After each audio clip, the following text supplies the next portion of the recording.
Halo, selamat malam teman-teman semuanya. Selamat datang di BCA World Summit Online 2025. Nah, teman-teman semuanya, pada hari ini ya, kita akan bahas sesuatu terkait dengan mimpi. Tapi sebelum kita mulai, mungkin kita kenalan dulu ya. Di sini ada aku August dan juga rekanku Rere. Nah, dan pada hari ini kita akan bahas gitu ya, terkait dengan mimpi adalah kunci gitu. Nah, mungkin kita masuk ke sesi bedah judul dulu ya di awal-awal ya. Nah, mimpi adalah kunci ini sebenarnya kunci apa sih, Rere? Ya kan, karena kita bingung nih. Kuncinya ini antara kunci rumah, kunci hotel, kunci surga, kita nggak ada yang tahu nih. Sebenarnya kuncinya kunci apa sih, Re? Jadi sebenarnya tuh mimpi itu ya Gus ya, itu bisa menjadi kunci jawaban Gus. Kunci jawaban atas kegalauan kita nih, bingung menentukan life goals kita tuh mau kemana sih arahnya. Dan setelah kita tahu nih life goals kita, next selanjutnya adalah gimana cara kita achieve life goals-nya kita itu. Karena dengan kita punya mimpi nih, kita jadi punya arah gitu loh, dan tujuan serta motivasi kemana nih, kita mau bergerak ke arah mana nih. Jadi di depan itu mungkin akan ada banyak tantangan yang akan kita hadapi untuk mencapai mimpi kita. Tapi karena kita sudah yakin nih dengan life goals kita, tantangan itu pasti bisa terlewati, Gus. Oh, oke. Berarti sebenarnya sesi ini cocok banget buat teman-teman yang mungkin masih kehilangan arah hidupnya gitu ya, kayak Rere ya. Jadi kayak kita yang mungkin baru lulus kuliah gitu ya, terus baru masuk kerja, terus bingung gitu, mau ngapain sih abis kuliah ya kan, masuk kerja tuh mau ngapain. Atau mungkin teman-teman yang udah masuk kerja gitu ya, tapi juga bingung.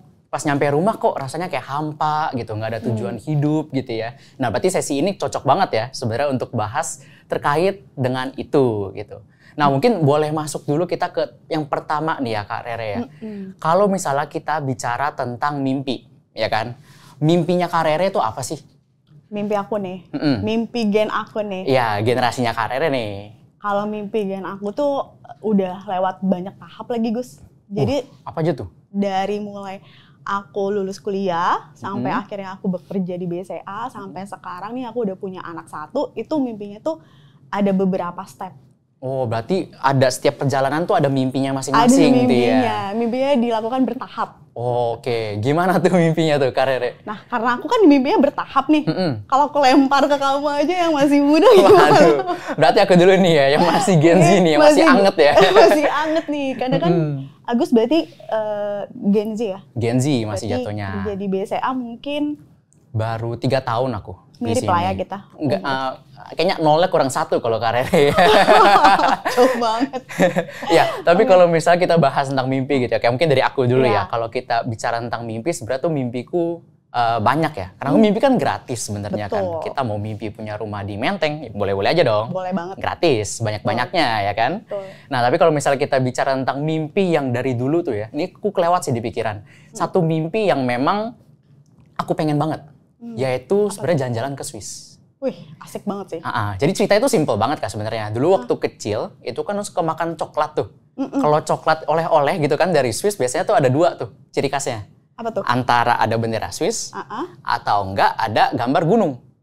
Ya kan? Nah, kalau bendera Swiss awalnya nggak tertarik. Cuma yang satunya lagi gunung nih. Gunung apa sih yang selalu ada di kotak-kotak coklat yang dari Swiss itu tuh? Ya kan? Nah, pas aku cari tahu ternyata gunungnya itu adalah salah satu gunung yang memang ada di pegunungan Alpen yang ada di Swiss gitu ya. Nah, dari sana tuh mulai cari-cari tahu gitu. Apa sih sebenarnya pegunungan Alpen ini ya kan? Ternyata pegunungan Alpen itu di otakku kalau naik gunung, ya naik gunung. Artinya kita bawa carrier, bawa tas gitu ya, kita buka tenda dan segala macam, itulah naik gunung gitu. Dan ternyata kalau kita ke Gunung Alpen itu banyak banget aktivitasnya sebenarnya. Ada misalnya dari hiking ya kan, terus juga ada yang bisa kita naik ke tempatnya gitu, di atas ada observatory gitu. Kita bisa lihat-lihat gitu ya. Di Gunung Alpen ini gunungnya ada apa aja, itu ada penjelasannya juga. Lalu juga kita bisa nginep di rumah warga-warganya tuh yang kayak desa-desa gitu ya. Jadi itu sesuatu yang menurutku exciting banget. Dan semenjak itu, aku punya mimpi kalau suatu saat aku harus ke Swiss nih. Aku pengen lihat langsung gunungnya itu kayak apa sih, ya kan? Karena kalau pertama kali ku lihat, ini kayaknya nggak ada di Indonesia yang bentukan kayak gini. Jadi ku pengen banget waktu Sudah itu. pasti tidak ada di Indonesia sepertinya. Ya mungkin kali ya. Beda Kan kita iklim. belum pernah naik ke semua gunung di Indonesia nih. Cuma kalau kita lihat sih, harusnya iya ya, susah kita cari di Indonesia gitu. Nah makanya mimpi aku tuh, karena ya anak Gen Z ini kan sukanya jalan-jalan, ya kan? Ya kalau kelewat di pikiranku ya paling ke Swiss nih. mimpiku tuh ke Swiss, ya kan? Jadi Cuma mimpi dari kecil ya? Mimpi dari kecil, dari coklat bahkan ya. Dari coklat. Nah, kalau Karere sendiri nih, kan udah beda generasi, ya kan? Karere sendiri tuh mimpinya tuh kayak apa sih? Apakah masih sama kayak aku yang mungkin Gen Z sukanya traveling gitu ya? Atau Karere yang memang kalau orang-orang zaman dulu kan sukanya beli aset gitu ya, ketimbang mungkin jalan-jalan. Nah, mungkin Karere gimana mimpinya nih? Aku tipe yang zaman dulu kali ya. Zaman dulu tuh berarti. Jadi sebenarnya kalau mimpi aku sendiri, Gus, aku tuh mimpi tuh mungkin ada dari background keluarga ya, Gus. Jadi kalau boleh cerita sedikit, aku tuh 3 bersaudara nih, Gus. Jadi Karere yang keberapa nih? Aku anak pertama. Oh, yang pertama. 2 adik aku tuh perempuan. Nah, orang tua aku tuh dari dulu fokus kayak ngelesin anaknya. Jadi dulu tuh aku dan adik-adik aku tuh kerjanya ini dari SD kita, SD kelas 1 sampai SMA lah ya. Kalau kuliah sih kita udah nggak les. Jadi dari SD sampai SMA tuh kerja kita cuma sekolah, les, sekolah, les, sekolah, les. Sekolah les tiap hari tuh begitu. Nggak ada mainnya tuh sama sekali tuh. Senin sampai Jumat, kadang Sabtu pun kita ada les-les gitu loh. Mantep Iya, banget. semua kita ikutin les. Oke. Dulu tuh sempat yang namanya anak kecil ya kan kayak pengen tahu gitu kenapa sih kok kayaknya kita dilesin terus gitu loh. Terus sempat nih nanya sama orang tua kan, kenapa sih mah kok kita dilesin terus gitu. Terus jawaban dari orang tua kita tuh gini, karena kita tuh mungkin tidak akan bisa memberikan kamu aset ke depannya, membekali ibaratnya ya, kayak kasih bekal aset. Karena aset itu mungkin suatu saat bisa hilang, bisa habis. Betul. Atau bisa misalkan kebakar, udah nggak ada jejak itu, Gus. Lenyap aja gitu kan. Lenyap aja. Tapi kalau kita bekali kamu kayak keterampilan, baik hard skill ataupun soft skill, keterampilan itu yang nanti akan kamu bisa pakai untuk kamu punya aset kamu sendiri nanti. Dan mungkin rasanya akan lebih puas gitu loh, ketika kita bisa mendapatkan itu sendiri gitu. Pada saat itu jawabannya. Jadi disuruh jadi perintis tuh ya. Disediain aja soft skill, hard skillnya, lu cari sendiri deh abis itu gitu ya. Betul. Kamu cari sendiri gitu ya. Oh oke. Gitu. Nah terus gimana tuh? Nah singkat cerita kan SMA, kemudian kuliah, lulus kuliah, apply ke BCA. Dulu aku tuh apply pakai lewat jalur BDP. Agus dulu masuk BCA jalur apa, Gus? Mirip-mirip, tapi generasi bawahnya. Oh, juga dari MVP MVP, ya. MVP, oke. Nah dulu tuh aku jalurnya adalah BDP. Nah jalur BDP itu kita ada training tuh, Gus, 1 tahun. Nah cuman balik lagi ya, kayak agak lumayan beda nih ya. Pada saat zaman aku tuh BDP tuh kita masih trainingnya tuh di daerah Selipi situ, Gus, di Wisma Asia. Macet tuh pasti kan tempatnya. Macet. Nah karena kita pindah nih akhirnya kan BDP itu training setahun ya di Jakarta. Nah akhirnya aku cari kosan, Gus, di situ. Pasti daerah dong. Selipi. Iya. Karena biar kalau misalnya mau setiap hari training tuh lebih gampang ya, tinggal jalan kaki. Tinggal nyebrang aja tinggal gitu nyebrang ya. aja atau jalan kaki ke tempat training. Nah, sejak ngekos itu karena kan aku terbiasa dari SD sampai kuliah itu kan di Bandung tuh ya. Di Bandung terus nah kebetulan kan karena tadi tuh Gus kerjanya kan sekolah les, jadi kita kemana-mana tuh terbiasa untuk diantar jemput karena buat lebih gampang aksesnya kan, jadi kita antar jemput, ada driver kita yang dari kita TK sampai kuliah dia selalu temenin kita, dan karena sekolah les, jadi kita terbiasa dibekelin makanan tuh, Gus. Oh, oke, makanan rumah. Makanan rumah, bener. Jadi kan karena mungkin dari sini ke tempat sini lagi, ke lokasi ini lagi. Jadi kan kalau misalnya kita jajan tuh kayak agak susah ya. Dan mungkin lebih irit juga kan kalau kita bawa makanan dari rumah. Nah, terbiasa dari makanan rumah. Nah, pas kemarin aku ngekos itu lumayan punya pengalaman hidup baru sih, Gus. Karena dulunya anak rumahan. Dulu ya kan? banyak makanan di rumah. Banyak makanan di rumah. Benar. Jadi nyobain yang kayak makan makanan di pinggir jalan tuh, di restoran kan banyak banget tuh ya makanan pinggir jalan enak-enak.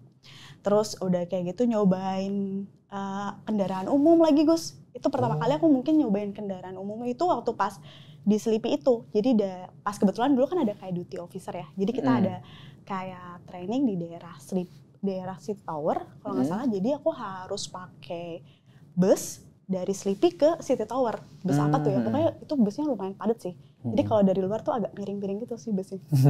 Cuman aku beruntung di situ connect-nya tuh baik banget loh. Jadi pada saat aku naik bus itu, aku dibolehin lagi duduk di sebelah si supir busnya. Dulu ada tuh, duduk sebelah driver supir tuh ada? Ada. Sekarang sih udah jarang, nggak ada kali ya. Duduk sebelah supirnya langsung tuh. Iya, itu pengalamannya seru sih. Sampai untuk cara turun dari busnya itu juga ada caranya di bus. Karena ternyata kalau kita naik bus, itu busnya tuh tetap jalan loh pas kita turun. Jadi ada caranya tuh kaki mana dulu yang kita turun. Nah, singkat cerita nih, kan pengalaman baru, hidup baru nih di Jakarta. Nyobain makanan di luar makanan rumah. Itu kangen lagi Gus sama makanannya, masakannya mama segala macam. Tapi pada saat itu aku ngekos itu kan kosannya khusus perempuan, tapi yang ibu kosnya tuh ada di bawah. Jadi nggak ada dapur. Kalau misalnya aku mau ke dapur, itu harus ngetok-ngetok rumah ibu kos tuh untuk pinjem dapurnya. Ribet banget. Berarti kalau misalnya tengah malam lagi kepengen gitu ya untuk masak Indomie, susah juga tuh berarti ya? Iya, paling pergi ke warkop ya. Ya, keluar ya. Keluar, makan Indomie di luar. Nah, di situ tuh kayak, wah kayaknya enak ya kalau misalnya aku bisa punya tempat tinggal yang aku bisa masak atau bisa, misalnya aku bawa pulang ke Bandung, mama bawain makanan, aku tuh bisa ngerti makanan sendiri gitu loh. Jadi pada saat itu mimpi aku tuh adalah gimana caranya aku bisa punya aset sendiri, jadi aku punya kayak privacy sendiri, bisa masak makanan rumah lagi sendiri, tapi yang kurang lebih memang pada saat itu sesuai dengan kemampuan aku pada saat itu gitu. Jadi mimpi pertama aku tuh adalah aku punya aset sendiri. Nah pada saat itu memang setelah research sana sini mungkin yang paling memungkinkan adalah aku beli apartemen. Oh oke, gitu. Berarti terus, dari pertama kali ya kan pengen ngerasain masakan rumah lagi nih. Iya. Jadinya malah pengen punya apartemen. Oke. Betul. Jadi pengen punya apartemen lagi, jadi kalau misalnya mama masak, jadi lebih gampang gitu loh, jadi bisa makan makanan rumah. Nah dari apartemen, terus aku married kan Gus, married punya anak, mimpinya beda lagi Gus. Apalagi tuh jadinya tuh? Pengen punya rumah, pengen punya landed house. Karena dulu kamu ngerasain gak sih kalau di rumah itu kita tuh kayak bisa main sepedahan keliling komplek. Oh iya, enak tuh kan. Terus kayak main, kamu ngalamin gak sih kayak penjahat, pencuri gitu tuh gak? Kejar-kejaran gitu lah ya. Masih dong. Iya kan, jadi aku mimpi itu kan menyenangkan ya daripada gadget. Jadi kayak ada interaksi sosial gitu loh kalau di rumah. Jadi mimpi nextnya adalah aku punya rumah. Oh, gitu. Jadi kayak aku mungkin lebih berangkat dari keresahan ya. Keresahan gitu ya. Kalau aku emang pengen makan coklat aja di sana gitu kan. Iya, berarti kalau aku recap gitu ya. Tadi Kak Rere dari yang awalnya dari kosan gitu ya, terus tiba-tiba merasa aduh pengen kangen masakan rumah nih, pengen punya tempat yang bisa masak gitu ya. Betul. Sehingga pengen banget gitu jadi punya apartemen. Berikutnya setelah keluarganya udah bertambah juga punya anak gitu ya. Jadi pengen punya landed house yang lebih gede lagi, yang mungkin lebih enak gitu ya buat teman-teman gitu ya, buat anak-anak juga. Nah, Kak Rere, mungkin ku balik lagi gitu dari awal ya. Kalau misalnya kita bicara tentang mimpi kan tadi aku udah bilang gratis ya kan. Betul. Gratis kan berarti bisa sebanyak-banyaknya dong. Betul. Cuma gimana sih caranya agar mimpi yang tadinya banyak itu bisa jadi lebih jelas. Mimpi yang memang kita bisa achieve gitu ya. Mimpi yang memang ya kita akan coba untuk kejar itu. Jadi nggak ngawang-ngawang doang, tapi juga bisa kita kejar gitu. Caranya gimana sih Kak Rere? Kalau dari pengalaman aku pribadi ya, pertama itu aku tentuin dulu nih, aku tuh benar-benar pengennya apa pada saat itu. Kayak pada saat itu aku pengennya adalah punya apartemen gitu. Karena kalau misalnya itu mimpi dari kita akan lebih fokus gitu loh untuk ngejar mimpi kita daripada kita mimpi karena kita melihat orang atau ada faktor eksternal. Jadi karena kan kalau menurut aku ya Gus, milestone setiap orang itu berbeda-beda. Karena mereka itu memiliki starting point-nya juga yang berbeda dari kita. Jadi ada baiknya pada saat kita menentukan mimpi itu memang itu timbul dari diri kita. Jadi motivasi kita untuk mencapai mimpi itu tuh lebih besar dan spesifik nih kita maunya apa. Nah dari mimpi kita yang udah ada ini, kemudian kita ukur lagi kan yang tahu diri kita tuh kita ya Gus ya. Kita ukur lagi dari kemampuan kita nih, kira-kira mimpi ini bisa kita achieve atau enggak. Biasanya kalau mimpi itu kan ada yang mimpi untuk gampang di-achieve, menengah untuk di-achieve, agak susah untuk di-achieve tapi memungkinkan. Tapi mungkin kita harus lebih kuat lagi gitu loh untuk ngejar mimpinya. Ada yang memang balik lagi ngawang-ngawang mimpinya. Kalau aku tuh dalam menentukan mimpi, aku kayak oke, mimpi itu mungkin terlihat susah, tapi aku kayak bisa deh untuk achieve itu. Jadi aku akan mengukur diri aku sendiri. Oke, berarti dari awalnya kita harus smart gini ya, secara mimpi gitu ya. Dan kita harus spesifik. Nah, berikutnya Kak Rere. Kalau aku tuh karena mungkin gen kita berbeda, aku tuh sering melakukan pencatatan, Gus. Jadi aku tuh catat nih kira-kira pengeluaran aku tuh apa aja. Nah, jadi pengeluaran aku apa aja, biasanya aku bagi lagi nih, pengeluaran yang untuk biaya hidup sama pengeluaran yang untuk gaya hidup. Sesimpel kalau biaya hidup adalah kalau kita nggak ngeluarin uang untuk di bagian biaya hidup itu, kita nggak hidup gitu loh. Tapi kalau gaya hidup itu, kalau kita nggak keluarin uang ya nggak apa-apa gitu. Nah, sesimpel itu sih. Jadi aku selalu lihat nih pengeluaran aku, kira-kira mana nih yang ternyata itu bukan untuk biaya hidup kok. Jadi itu nggak necessary untuk aku keluarin gitu ya. Nah, terus aku setiap tahun biasanya aku review, karena kan setiap tahun tuh ada adjustment dari sisi salary ya. Makanya itu di BCA ya. Nah, dari situ aku akan review lagi nih, kira-kira target aku ini masih achievable atau enggak. Gitu. Nah, dari situ aku juga jangan lupa nih, kita harus siapin timeline ya. Kira-kira kita mau achieve itu dalam waktu berapa lama. Karena jangan sampai gitu ya, kita udah punya mimpi, tapi kita nggak pasang deadline. Benar sekali. Kalau biasa kan kita pengen ngejar deadline gitu biasanya kan. Kalau nggak ada deadline, apa yang dikejar? Benar. Dan yang paling penting adalah budgeting sih, Gus. Budgeting ya? Jadi kamu kalau aku tuh dulu diajarin sama papa ya. Jadi papa tuh tipe yang saving banget, lagi orang tua zaman dulu tuh kayak mau beli barang, baru beli kalau dananya udah kekumpul. Orang tua Gus kayak gitu gak sih? Sama kan? Kalau nggak ada uangnya nggak usah beli. Bener. Kan? Iya. Jadi papaku tuh tipe yang kayak gitu zaman dulu. Jadi dia baru mau beli barang kalau memang uangnya tuh udah ada gitu loh. Jadi biasanya dan dia tuh selalu ngajarin, kamu jangan sampai nih kamu capek kerja tapi tidak ada jejak gitu loh. Hasil yang udah kamu capek-capek kerja ini. Jadi 50% untuk living pada saat zaman dulu aku, terus 30% biasanya aku pakai untuk saving, nah 20% aku pakai untuk playing. Oh, buat happy-happy gitu buat ya? Buat happy-happy untuk self-reward ya. Tapi semakin kesini itu juga bisa di-adjust. Jadi itu akan balik lagi ke diri kita sendiri. Kira-kira kita bisa melakukan budgeting itu seberapa besar porsinya. Nah, kalau untuk saat ini biasanya aku baginya adalah untuk 40% living, 40% itu aku masuk investing, terus 15% itu aku kayak masuk untuk playing. Tapi playing di sini tuh beda sama playing aku zaman dulu, Gus. Bedanya apa tuh, Kak? Kalau di sini tuh aku playingnya tuh banyaknya main ke itu lagi. Playground. Bawa anak kecil biasanya ya. Bener. Main ke playground kayak gitu-gitu, bawa anak, terus yang main bikin-bikinan kayak gitu. Dan jangan lupa Gus, aku selalu dari dulu diajarin untuk ngelakuin proteksi. Proteksi, kenapa tuh Kak harus kita punya proteksi? Aku sih juga punya sebenarnya, ya kan? Kenapa sih harus punya proteksi itu, kenapa sih? Kalau aku sendiri nih ya Gus, kalau kayak dan aku juga ada pengalaman pribadi gitu ya. Kalau untuk proteksi itu yang pertama adalah yang menurut aku penting dan berdasarkan pengalaman aku yang paling penting adalah asuransi kesehatan. Meskipun kita sudah di cover dari kantor, tapi asuransi kesehatan itu juga penting kita ambil di luar kantor sih Gus. Karena kan yang namanya kita bekerja ada masa pensiun ya Gus. Nah ketika kita sudah pensiun kan asuransi kesehatan itu sudah tidak di cover. Kalau kita baru ambil asuransi kesehatan itu menjelang pensiun, kamu yakin gak badan kamu masih fit? Belum tentu, ya kan? Dan preminya pasti akan lebih besar sih. Lebih mahal gitu ya? Betul sekali. Nah yang kedua itu adalah aku ngambilnya setelah asuransi kesehatan aku ngambil lagi critical illness sih. Karena kalau kita ngeliat zaman sekarang ya, penyakit itu udah semakin banyak rupa-rupa ya. Betul, makin tahun makin nambah aja tuh variasinya ya. Benar, jadi critical illness itu juga menurut aku itu penting.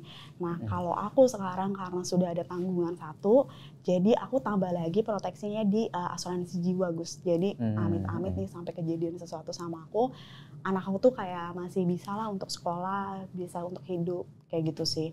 Jadi menurut aku proteksi itu penting, bahkan itu di awal yang aku pikirin sebelum aku mikirin untuk growth dari sisi aset. Karena percuma kita udah kejar-kejaran nih nentuin life goals kita apa, tapi kita nggak protect semua resiko yang mungkin akan terjadi sama kita. Itu akan habis sih. Berarti kalau misalnya aku mau ke Swiss gitu ya, justru karena tiba-tiba ada kejadian yang aku nggak terduga, dari kita mau ke Swiss jadi Swiss Van Java. Garut. Ya kan? Garut jadinya kan. Iya, kita nggak ada yang tahu, makanya proteksi itu penting. Jangan sampai kita ngumpulin setengah mati duitnya, ternyata malah kita keluarin duitnya bukan untuk yang emang kita ingin capai, bukan financial goals yang ingin kita capai, tapi ternyata malah untuk pos-pos yang tidak terduga, ujung-ujungnya ya goalsnya jadi terbengkalai. Betul sekali, benar. Jadi kan lebih baik kita sedia payung sebelum hujan. Betul. Ibaratnya seperti itu sih. Dan enaknya lagi di My BCA itu Gus, itu udah ada lagi kalau kamu mau pilih-pilih kira-kira asuransi apa yang kamu butuhin. Oh iya? Gimana caranya, Kak? Jadi di aplikasi My BCA itu kita udah ada tuh bagian proteksi, kita mau protek apa yang kita butuh. Atau kalau misalnya teman-teman masih bingung nih, kira-kira kita mau protek gimana, teman-teman bisa datang sih ke cabang BCA terdekat. Di sana pasti staff-staff BCA udah oke banget untuk ngejelasin tentang proteksi yang memang sesuai dengan kebutuhan kita ya. Oh begitu, gitu. Kak Rere. Nah, dan yang paling penting apa? Pencatatan. Oh ini, buat investment goals ya. Wah, investment goals sebenarnya topik berikutnya. Ya kan, karena balik lagi Kak Rere. Kalau tadi kita bicara dengan alokasi gitu ya, kalau proteksi aku juga sebenarnya setuju, ya kan. Proteksi itu penting banget, tapi kalau aku masih punya kesehatan doang, belum punya yang critical illness ataupun juga asuransi jiwa. Nah, kalau bedanya aku sama Kak Rere, mungkin Kak Rere kan udah punya tanggungan anak kecil. Betul. Ya kan, kalau aku tuh karena belum punya tanggungan, jadi aku kasih ke atas. Ke orang tua gitu loh. Berbakti ya? Alhamdulillah, ya kan, masih berbakti dan terus berbakti. Amin. Kan? Nah, kalau aku jadi ke orang tua aku kasih 15%, terus juga buat needs sama wants kurang lebih 10% lah setiap bulannya. Nah, untuk 5%-nya itu yang warna coklat tuh ya, itu aku sebenarnya untuk proteksi. Jadi kurang lebih proporsi kita 5%. Cuma nanti mungkin kalau misalnya aku harus ambil yang critical illness sama yang jiwa, ya mungkin itu porsi bisa jadi lebih besar. Kalau gajinya memang sekarang ya. Nah, kalau aku investmentnya justru lebih gede lagi daripada Kak Rere. Justru karena emang belum ada tanggungan dan juga belum banyak apa yang harus aku lakukan gitu ya. Belum beli aset, belum beli apa. Jadi aku masih ngumpulin aja. Yang penting kan ada duitnya dulu, ya kan? Jadi pas nanti emang udah waktunya harus beli aset, ada duitnya, ya kan? Nah, cuma kalau ini misalnya kita mau ngomongin tentang tadi ya, nambahin ke Swiss gitu ya. Berarti otomatis investment aku ini harus ku ambil porsinya tuh. Untuk jadi ya danaku yang kutabung buat ke Swiss, ya kan? Nah, mungkin kalau zamannya Kak Rere, mungkin boleh tahu dulu nih, sebelum masuk ke investment goals tadi yang udah di-spill gitu ya. Kak Rere ini waktu pertama kali investasi, bikin goals gitu ya, aku pengen punya apartemen, pengen punya rumah, itu dulu bikinnya gimana sih? Masih manual ya? Manual, ngitung sendiri, nyari produknya sendiri gitu ya. Instrumen investasinya sendiri. Semuanya serba sendiri gitu ya. Bener, terus kayak, instrumen investasi ini berbalik sama ini nih, kalau kondisi market yang begini, instrumen ini yang mungkin akan positif. Akan positif gitu. Jadi, ya. Nah, itu manual semua sendiri. Nah, kalau sekarang Kak Rere, zaman kan udah berkembang. Ini bukannya maksudnya gimana ya, tapi zaman udah berkembang ya teknologi pun juga fitur-fitur yang ada pun juga udah berkembang. Oh gitu. Nah, di My BCA ini kita punya fitur yang namanya investment goals gitu ya. Nah, jadi investment goals di sini Kak Rere juga bisa pakai untuk banyak hal. Ya kan, ini ada beberapa contohnya gitu ya yang ada tersedia. Kak Rere bisa siapin untuk emergency fund atau misalnya dana darurat gitu ya, retirement fund kalau Kak Rere pengen pensiun atau Kak Rere pengen beli rumah satu lagi di Menteng ya kan. Aduh amin, ya kan? Amin. Misalnya pengen beli rumah satu lagi di Menteng, pengen punya mobil Lamborghini gitu misalnya kan, mimpi bebas ya kan. Bener. Yang penting tulis dulu aja, dibikin dulu kan. Possible kan nih kalau dihitung nih ya. Manifesting ya. Betul banget. Nah, kalau di sini aku coba bikin untuk yang ke Swiss gitu ya. Tadi balik lagi kalau kita bicara tentang smart gitu ya. Salah satunya kan measurable. Kita harus bisa mengukur gitu ya, berapa banyak sih yang harus kukumpulin buat bisa ke Swiss. Ya kan? Kalau aku lihat dari trip itu sekitar 30 sampai 40 juta. Sekali satu orang gitu ya, untuk sekali jalan ya kurang lebih 10 hari lah, ya kan? Berarti otomatis aku harus siapin 40 juta dong. Karena aku ambil yang paling tinggi nih. Kalau misalnya entar 30 juta, Senin harga naik jadi 35 kan kagok tuh, ya kan? Makanya aku ambil yang 40 juta. Nah, di sini aku juga pasang contohnya target time of achievement-nya itu di bulan Desember 2028, which is sekitar 3 tahun lagi, ya kan? Jadi, aku punya banyak waktu lah, ya kan? Kalau aku hitung ya harusnya kan berarti sekitar 1 jutaan lah sebulan aku harus siapin sampai ke Desember itu, ya kan? Kurang lebih 1 juta ya, teman-teman. Nah, di fitur investment goals di My BCA juga, teman-teman itu bisa dikasih tahu gitu ya, rekomendasi-rekomendasi produk yang mungkin sesuai dengan profil resiko. Walaupun kalau misal kita emang punya goals nih, kalau kayak aku kan goalsnya lebih jangka pendek ya. Ini kan cuma dalam 3 tahun lagi nih. Kalau aku taruh di aset yang beresiko kan kita bisa bilang high risk, high reward. Betul. Takutnya pas aku udah mau ke Swiss, lagi turun. Kan kita nggak ada yang tahu market kayak apa ya kan. Taunya lagi turun malah nggak jadi pergi ke Swiss. jadinya Swiss Van Java lagi tuh, ya kan? Kita ungkit-ungkit aja terus nih Swiss Van Java gini ya. Nah, terus dari sini juga teman-teman bisa pilih sendiri gitu ya, mau produknya apa aja sih yang kalian pengen gitu ya. Mungkin teman-teman yang udah lebih paham produknya apa, kalian bisa pilih. Nah, untuk teman-teman juga yang sering lupa gitu ya. Kalau masih manual kan sering lupa ya Kak Rere ya.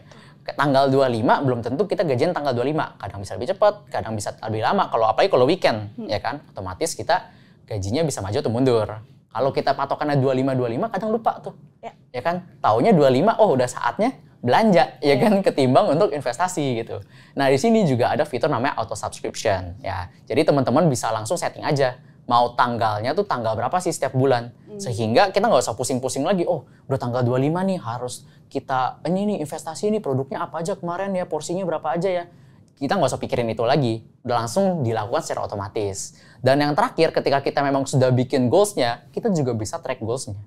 Dalam artian, kalau misalnya memang goals-nya itu kita track ternyata masih kurang dari target kita, atau mungkin kita harus kita udah kelebihan, ya yang which is good gitu ya, kalau kelebihan kan amin gitu kan. Amin. Ya siapa tahu dapat 5 juta tambahan gitu, misalnya mau ke Swiss lumayan 5 juta dapat hotel bintang 5 dapat. Kalau coklat berapa gelas tuh Gus? Kalau kemarin lihat di media sosial sih kayaknya 1 gelas 200.000, berarti total dapat 25 gelas. Wah. Itu dari bangun pagi hari pertama sampai hari terakhir di sana bisa minum es coklat tuh ya. Kembung ya? Kembung bener tuh. Nah, kalau di akhirnya ini jadi kita bisa ngecek gitu ya. Kalau misalnya memang masih kurang ya kita bisa adjust lagi, kita bisa top up ya kan. Atau mungkin kalau kelebihan which is good ya nggak apa-apa. Kita bisa track terus ya apakah sudah mencukupi atau enggak. Karena balik lagi target ini kan kita ingin capai. Kalau misalnya kita nggak pantau dan nggak tercapai kan sedih di akhir ya kan. Ngapain? Jadi mending sambil jalan ya sambil kita cekin. Jadi jangan cuma ingetnya oh pengen ke Swiss, tapi kita juga harus tahu kita udah nabung belum sih ke Swiss gitu ya. Mungkin kalau Kak Rere tadi mau ke ini ya, punya rumah gitu ya. Nah, itu mungkin balik lagi ke teman-teman semuanya gitu. Jadi balik lagi teman-teman, kalau misalnya kita bicara tentang goals gitu ya, goals ini kan setiap orang masing-masing punya life goals yang beda-beda. Dalam artian kayak aku tadi mau ke Swiss, Kak Rere belum tentu mau ke Swiss gitu ya. Jadi kita harus bisa sesuaikan goals memang yang dari kita punya. Tadi ya salah satu ilmunya adalah SMART, R-nya adalah relevan. Apakah memang mimpinya itu memang punya kita atau mimpinya itu punya orang lain? Ya kalau punya aset mah aku juga pengen kayak Kak Rere. Cuma kan itu ya kita kasih contohnya yang Swiss aja ya kan. Gitu. Nah, teman-teman, mungkin kita bisa nge-recap dikit ya Kak Rere ya terkait dengan sesi yang hari ini. Jadi kalau misalnya kita bicara tentang mimpi itu kan gratis. Sebanyak-banyaknya nggak ada yang larang, ya kan? Tapi balik lagi, apakah mimpinya itu mau kita tetap di ngawang-ngawang atau mau kita jadiin kenyataan? Ya kan? Nah, caranya pun juga banyak tadi ya. Ada kita pertama kita harus saring dulu tuh semua mimpi-mimpi yang kita pengen ya kan, punya rumah di Menteng, punya mobil Lamborghini gitu misalnya. Apakah itu sesuai dengan SMART? Spesifik ya kan, measurable, bisa dihitung, bisa diukur ya kan, achievable, bisa dicapai apa enggak. Kalau punya rumah di Menteng, jujur-jujuran belum bisa, belum sanggup aku. Belum sanggup. Amin bisa ya kan. R-nya relevan, sesuai enggak sama yang kita pengen. Dan T, time bound gitu ya. Sesuai. Jadi kita harus punya deadline-nya. Jangan sampai kita punya mimpi nggak ada deadline. Nggak dilakuin ujung-ujungnya ya kan, Kak Rere. Nah, dan jangan lupa review, Gus. Review ya. Kalau aku melakukan review tiap tahun. Tiap tahun. Review keuangan ya kan, review pengeluaran, pendapatan ya kan. Terus juga investasi juga harus kita pantau. Betul, review portofolio juga penting. Portofolio juga penting. Benar sekali. Review keuangan tuh penting karena kita bisa tahu sih kira-kira dari pengeluaran yang kita udah keluar, langkah apa nih ke depannya untuk mencapai goals itu. Dan mimpi pun juga sebenarnya nggak harus statik aja gitu ya kayak. Tapi kayak tadi, misalnya udah punya rumah, udah dapat rumah gitu. Misalnya nanti mau punya rumah kedua, itu bisa-bisa aja ya kan. Nggak ada yang larang kalau emang ada duitnya kenapa enggak gitu kan. Untuk kita bisa achieve mimpi kita masing-masing. Nah, mungkin kurang lebih seperti itu ya teman-teman. Jadi kalau misalnya kita mimpilah setinggi-tingginya juga ya kan. Agar kalau misalnya kita kita tahu nih esensinya dari mimpi kita. Misal kayak aku ke Swiss. Aku tahu tuh, aku pengen lihat landscape ya kan, bagus banget tuh gunung-gunung. Jadi setiap kali ku jalan-jalan ya aku enjoy. Karena apa yang ku cari dari jalan-jalan adalah pemandangan itu. Jadi akan selalu ku merasa enjoy aja gitu. Ngejar goals-nya itu enjoy gitu. Nah, dari Kak Rere gimana nih?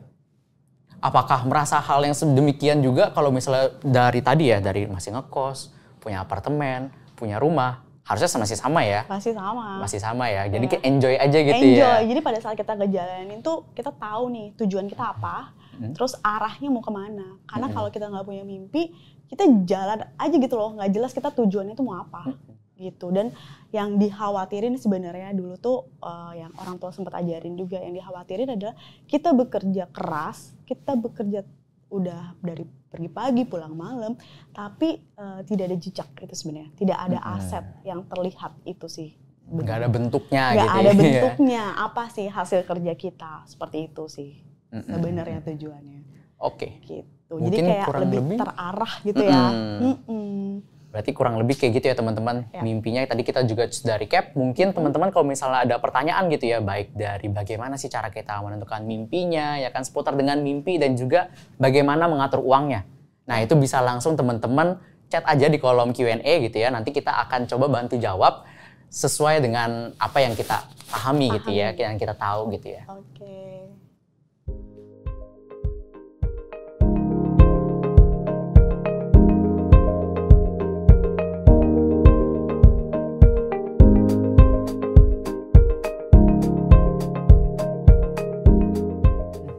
Cara menentukan alokasi yang paling tepat untuk aku yang baru kerja dan gaji fresh grade. Oh, berarti ini awal-awal nih kayak kita. Kita belum cerita lagi. Dulu kamu gaji pertama dipakai apa, Gus? Jujur ya, sebenarnya beli jam tangan sih. Ini jam tangan yang kupakai itu berasal dari gaji pertamaku.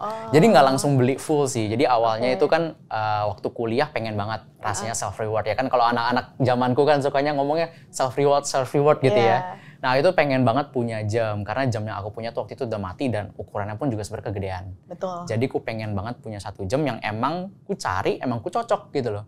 Nah maka dari itu aku belilah jam tangan ini gitu kan. Cuma kalau misalnya kita bahas gitu ya, untuk yang terkait dengan gaji fresh grade, karirnya ini kayak apa dulu? Waktu pertama kali gaji pertama itu buat beli apa? Aku gaji pertama ya? Aku gaji pertama, ini atas izin orang tua ya. Oke, aku kan tidak mau jadi anak durhaka juga ya. Apa aku kasih ke driver aku lagi, ke Mangkeling. Kenapa? Iya, jadi dulu karena dia sangat berjasa loh nganterin aku dari aku SD sampai kuliah. Aku kuliah, sampai lulus kuliah, benar-benar lulus kuliah. Jadi gaji pertama aku ya buat driver aku waktu itu.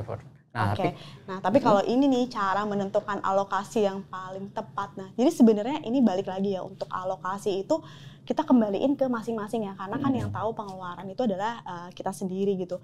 Cuman kalau misalnya dulu pada saat zaman aku, karena aku kan ada biaya kos, ada biaya transportasi juga, itu tuh aku alokasiin itu ya itu 50% untuk living, jadi kayak untuk bayar kosan, untuk transportasi, untuk kebutuhan makan selama di Jakarta gitu. Terus 30%-nya itu aku udah bisa ke saving, dan 20%-nya aku banyaknya untuk itu kasih reward.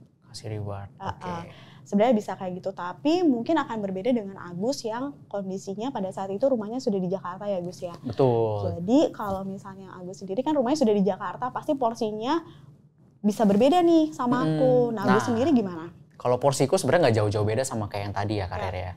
Itu tetap investment aku tinggi. Investmentku bisa 60 sampai waktu itu sempat sampai 70%. Karena memang nggak punya tanggungan ya kan. Dan aku juga biasanya cuma kasih ke orang tua. Makan pun juga aku bawa dari rumah ya kan. Nah, tapi itu kan kondisi yang sangat ideal, dalam artian aku nggak punya keluar uang buat apa-apa ya. Aku cuma cukup tinggal ya kasih uang ke orang tua, aku buat jajan sehari-hari, sisanya bisa aku tabung. Tapi balik lagi teman-teman, kalau misalnya baru kerja, itu kan baru megang duit kan. Bisa jadi sama kayak aku, kayak tadi tuh. Tiba-tiba, aduh pengen jam tangan. Aduh tiba-tiba pengen laptop, ya kan. Itu kan sesuatu yang lazim sebenarnya kan. Yang tadinya kita nggak punya uang, kita nggak bisa beli. Terus pas kita punya uang, kita langsung pengen beli semuanya. Seakan-akan kita punya duitnya tuh buat beli semuanya kan. Nah sebenarnya teman-teman kita harus pastiin dulu ya. Yang paling pertama, jangan sampai kita tergiur dengan yang namanya benda-benda yang sebenarnya kita pengen doang, wants doang gitu ya. Tapi sebenarnya kita nggak butuh-butuh banget. Karena untuk naikin gaya hidup jelas gampang, ya kan. Tapi turuninnya nanti susah lagi, ya kan. Jadi kita pas pertama kali punya uang, kita harus langsung tahu, ya kan. Kita mau alokasiin tuh berapa aja. Jadi kalau misalnya kita tanya alokasinya tuh berapa yang bagus, sebenarnya balik lagi ke teman-teman sendiri. Kalau kayak aku, karena emang aku nggak punya tanggungan, ya kan, nggak ada banyak biaya yang ku keluarin, mendingan ku hajar banyak di tabungan dan juga investment. Karena yang penting nanti pas ke depannya aku punya uang, aku bisa beli. Misalnya beli rumah, beli mobil, bisa jalan-jalan ke Swiss kayak tadi gitu ya. Itu bisa, yang penting ada duitnya dulu. Nah kalau menurutku sih seperti itu. Yang penting kita bisa ngebedain needs dan wants. Jangan terlalu kita fokus, aduh pengen self reward terus tiap bulan nih. Justru kalau aku sendiri sebenarnya lebih demen makanan rumah. Karena ya tadi ya kan masakan mama enak. Masakan mama the best ya? Betul, ya ngapain aku makan-makan di luar. Jadi kalau aku sendiri sih juga pasang yang wants gitu ya untuk yang makan-makan di luar. Biasanya juga cuma di weekend. Jajan adalah dikit-dikit, tapi paling nggak banyak lah kayak 10% doang. Tapi balik lagi teman-teman, kalau misalnya kayak karere gitu kan, itu porsinya pasti harus lebih besar lagi di needs. Karena harus nyewa kosan, ya kan, bayar kosan. Lalu juga makannya kan pasti susah, ya kan? Jajan, nah itu banyak banget. Jadi teman-teman, kalau misalnya kita bicara alokasi, sesuaiin sendiri dengan kondisi keuangan masing-masing. Nggak ada yang paling benar gitu ya. Yang paling benar adalah yang paling sesuai dengan kondisi keuangan teman-teman. Ya kan? Cuma yang paling penting pesannya ya tadi, jangan kita tergiur dengan wants yang terlalu banyak sehingga kita harus tekan gitu ya untuk wants-nya. Dan kalau bisa lebih banyak saving is very good, ya kan? Betul. Kemudian next pertanyaan Gus. Apakah menyisihkan 60% dari income untuk apa tuh Gus? Untuk investing itu wise. Nah itu case-nya mungkin kayak aku ya. Menurutku sih wise. Karena aku nggak punya apa-apa lagi yang aku harus bayar, ya kan? Mungkin bisa bantu-bantu orang tua, tapi kan udah termasuk dengan apa yang aku kasih ke orang tua, ya kan? Jadi itu pun juga yang akan digunakan oleh mereka, misalnya bantu-bantu bayar listrik, ya kan? Misalnya bantu-bantu buat bayar, misalnya beli makanan, bahan makanan, nah itu semuanya aku udah kasih ke orang tua, dan itu porsinya cukup besar. Jadi menurutku, apakah wise atau enggak, itu balik lagi teman-teman. Kalau menurutku sendiri, itu wise. Karena emang aku nggak punya apa-apa lagi. Aku bisa taruh segitu karena emang aku punya uangnya dan memang itu bisa ada alokasinya ke sana ya. Betul, karena balik lagi. Sekarang aku kan nggak terlalu banyak ya. Aku nggak terlalu banyak pengen beli barang. Betul. Jalan-jalan pun juga paling setahun sekali. Itu pun kalau niat gitu loh. Kadang nggak niat juga gitu kan. Jadi yaudah tahun depan lagi aja dirapel gitu. Betul. Nah menurutku investing 60% itu is good. Menurutku. Ya kan? Tapi bagi teman-teman jangan sampai investing ini justru mencekik. Ya kan? Benar. Karena balik lagi. Needs itu kan yang paling penting. Kalau kita nggak bisa memenuhi needs, otomatis ya istilahnya kita nggak hidup lah. Jangan sampai kita setengah mati gitu ya untuk investasi. Tapi hidupnya menderita. Betul sekali. Jadi harus balance. Betul. Tetap harus ada happy-happy-nya ya. Jangan terlalu fokus investasi juga. Nanti kayak sedih banget. Tapi sebenarnya gini sih, yang paling wise itu adalah investasi dengan dana dingin. Itu yang paling penting. Jangan pakai dana yang kita kira kurang lebih tuh untuk operasional kita ya. Jadi investasilah dengan dana dingin kita gitu. Dan ada lagi kan selain itu kan kita harus punya juga, jangan lupa ya teman-teman, untuk dana darurat ya. Dana darurat itu 3 kali minimal sampai kurang lebih tergantung kita ada berapa tanggungan ya 12 kali itu oke lah. Gitu. Oke. Nextnya. Gak bisa baca. Investment goal itu bisa diubah nggak Kak di tengah-tengah in case ada perubahan rencana? Jawabannya adalah bisa, ya kan? Balik lagi teman-teman, mimpi itu kan kita bisa banyak ya. Ya kan? Kita bisa ubah, atau mungkin teman-teman kalau misalnya aduh pengen punya tempat lain nih, misalnya pengen jalan-jalan ke tempat lain. Tinggal tambahin aja. Ya kan? Gak usah pusing-pusing gitu ya. Jadi investment goals bisa aja gitu kita ubah di tengah-tengah, karena balik lagi kita bisa adjust kan mimpi kita kan. Belum tentu sekarang aku pengen ke Swiss, ke depannya aku masih pengen ke Swiss. Siapa tahu aku pengen New Zealand juga udah oke, tempatnya sama tuh kan view-nya. Bisa aja gitu ya. Benar-benar. Nextnya. Kalau menabung trip, lebih cocok dananya dialokasikan kemana? Nah ini mungkin aku lagi kali ya Karere ya. Kayak banyak Gen Z ini semuanya ya. Sebenarnya balik lagi teman-teman, kalau kayak aku ngelihatnya dari tadi ya, kalau smart itu kan ada salah satunya kan time bound, ya kan. Kita tuh mau achieve-nya di kapan. Kalau misalnya jangka pendek, menurutku jangan masukin ke aset yang beresiko tinggi. Betul. Karena kalau misalnya kita masukin ke aset yang beresiko tinggi, nggak ada yang tahu nih, tiba-tiba tahun depan market lagi crash, kita malah nggak bisa pergi. Ya kan? Sedangkan kalau kita taruh di aset yang lebih konservatif, yang lebih nggak terlalu berisiko gitu ya, itu pasti bisa lebih aman. Nah kalau kayak aku, case-nya tadi ya, aku kan punya mimpi untuk ke Swiss dalam waktu 3 tahun lagi gitu ya. Aku nabung ya, belum tentu pergi, tapi yang penting ada duitnya dulu, ya kan? Siapa tahu nanti bisa pergi ya, it's okay. Nah tapi kalau misalnya kita bicara tentang berapa cocok kerja alokasi yang kemana, kalau menurutku dalam 3 tahun itu lebih baik untuk masuk ke aset yang nggak terlalu berisiko. Karena 3 tahun itu menurutku singkat. Beda mungkin kalau aku mau mempersiapkan dana pensiun yang mungkin sampai bisa 20 tahun lagi, 30 tahun lagi, itu aku akan taruh di aset yang lebih berisiko. Karena balik lagi, investasi itu kan ada resiko. Resikonya itu bisa dinetralisir sebenarnya dengan waktu. Semakin panjang time frame-nya kita bisa mengurangi lah setidaknya kan resiko-resiko yang ada. Nah kalau menurutku seperti itu. Jadi kalau aku sendiri akan taruhnya di RDPU ataupun di RDPT. Pasar uang ataupun pendapatan tetap gitu ya. Jadi lebih safe dan aku pengen make sure bahwa aku bisa pergi. Yang penting ada duitnya dulu kalau aku ya. Jadi kalau misalnya nanti mau berubah plannya ya itu urusan belakangan lah. Yang penting ada duitnya dulu dan aku bisa punya duitnya di saat aku butuhin. Itu yang aku pengen. Oke, karena semakin pendek tenor resikonya juga lebih bisa terukur ya. Oke. Nextnya, perlukah Kak kita beli proteksi kalau dari kantor kita udah ada BPJS ataupun asuransi? Nah, itu balik lagi sih ke kebutuhannya masing-masing. Kalau aku secara pribadi yang tadi aku bilang, aku ada ambil proteksi lagi di luar kantor dan BPJS. Tapi kalau misalnya teman-teman rasa BPJS sudah cukup untuk mengcover, itu juga nggak ada masalah sih Gus. Karena kan fasilitas BPJS juga udah bagus. Fasilitas BPJS juga udah oke ya. Cuman kalau kantor balik lagi, kan kita itu nggak selamanya bekerja ya Gus. Jadi maksudnya ada waktu di mana kita memang harus pensiun. Nah ketika kita pensiun itu kan asuransi kesehatan sudah tidak di-cover oleh perusahaan tempat kita bekerja. Jadi yang sebenarnya yang jadi concern-nya itu adalah ketika nanti kita sudah pensiun, tidak ada lagi yang meng-cover asuransi kesehatan kita. Dan kalau kita baru ambil mendekati masa pensiun, kita harus memastikan kesehatan kita pada saat itu masih sangat oke sih. Kan kita nggak akan ada yang pernah tahu ya apa yang akan terjadi ke depannya.